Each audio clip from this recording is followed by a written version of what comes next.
वळूयात पुढील महत्त्वाच्या बातमीकडे। मुंबईत भोंदू फकीर इरफान नियाज अहमदला अटक करण्यात आली। महिलांना बेशुद्ध करून अत्याचार करायचा असा आरोप इरफानवर आहे। मुंबई पोलिसांची ही कारवाई आहे। भोंदू फकीरावर गुन्हा नोंदवण्यात आलेला आहे।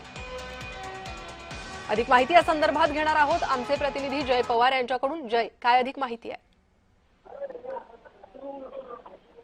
नक्कीच आपण पाहतोय की कांदिवलीतील खरं तर हा फकीर बाबा म्हणजेच भोंदू बाबा याला खरं तर आता पोलिसांनी जे आहे ते अटक केलेली आहे। खरं तर मुंबई पोलिसांची ही सुद्धा एक कारवाई जी आहे आपल्याला पाहायला मिळते। आरोपी हा खरं तर उत्तर प्रदेशचा राहणार होता। गेल्या अनेक वर्षांपासून हा मुंबईत वास्तव्यात होता आणि महिलांना खरं तर फसवणूक करायचा आणि मुंबईतील अनेक महिलांसोबत त्यांनी फसवणूक केल्याचा आरोप सुद्धा त्या ठिकाणी समोर आला आहे। मग खरं तर महिलांच्या समस्या जाणून उपचार आणि दोष निवारणच्या या नावाखाली खरं तर तो महिलांना असं जाळे टाकून खरं तर त्या ठिकाणी विनयभंग सुद्धा अनेक महिलांसोबत केल्याचं चित्राला पाहायला मिळत आहे। कांदिवलीतील एका महिलेची फसवणूक करून पतीच्या खरं तर तिच्या पतीचा मृत्यूचं सांगून खरं तर त्यांचा विश्वास संपन्न केला आणि त्या महिलेसोबतच आणखी 2 महिलांना जे आहे ते त्या ठिकाणी बेशुद्ध करून त्या तिघींना जे आहे ते विनयभंग केल्याचं सुद्धा माहिती आता पोलिसांच्या समोर आली। त्यामुळे एकूणच आता या संपूर्ण घटनेमध्ये आता कांदिवली पोलिसांनी जे आहे ते या आरोपीला